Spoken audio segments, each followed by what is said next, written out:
What in the world did you do? Someone has to make him talk, or they're gonna die.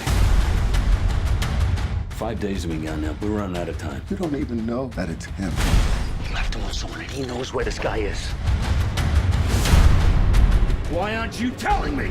This ain't right. Why? This guy's a fake. The girls are still out there.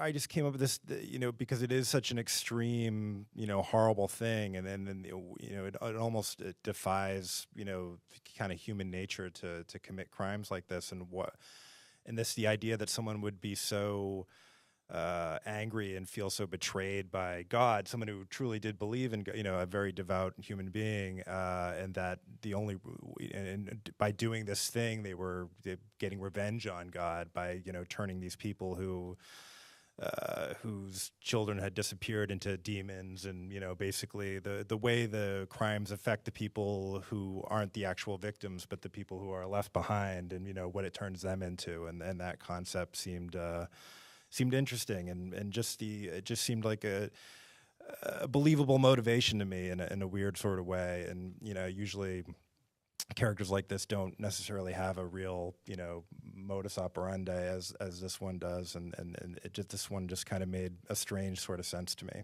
It's something that all the characters in the screenplay from the start were very well described, very precise, very well written, but the policeman was a little bit of a device to make the story move forward in some ways. And Aaron and I, from the start, decided that we would need to bring a bit more meat to it. And then when Jake came on board, the three of us, Aaron, Jake, and I, spent time together trying to create a real human being in front of the camera, and by giving him a past. But it was not.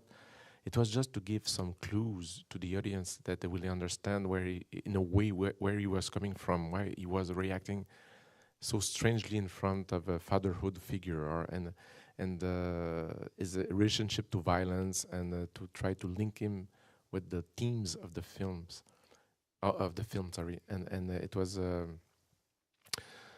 for me very exciting to do this process with those two gentlemen. Yeah. As actors, we don't really understand how each other works, but it's interesting seeing the film and doing scenes with you that you had all of this stuff underneath that I didn't understand. I didn't know at the moment what you were playing. I didn't know what the tattoos meant. I didn't know about the boys' school, what that meant to you. And then when I see the finished product and what you guys created, it's almost like I know you. I know your psychology because you knew it so well, because you created this character out of such a deep place. So that was interesting to me. And I still can't say, I don't know why you have that tattoos.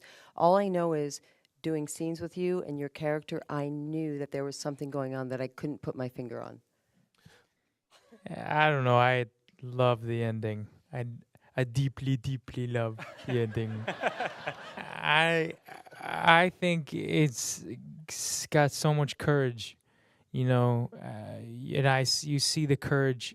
Personally, I think I see the courage from the opposite side of the camera, watching from where as you are watched.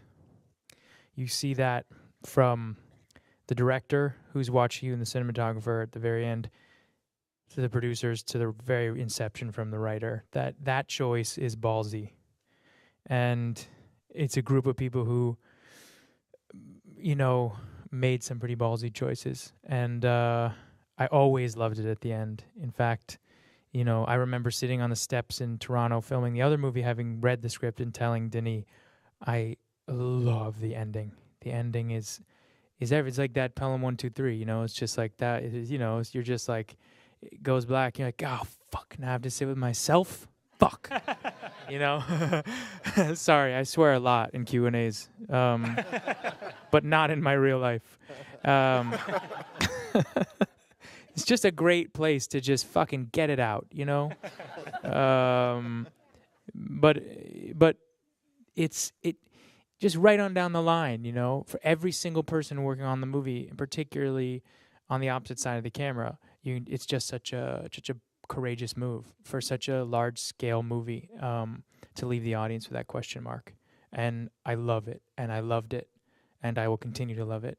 And it's wonderful to sit in an audience watching, knowing as the seconds sort of tick by, knowing the ending is coming, that they have no idea what they're about to experience in that last cut, you know? And I love that. I think that's why we make movies.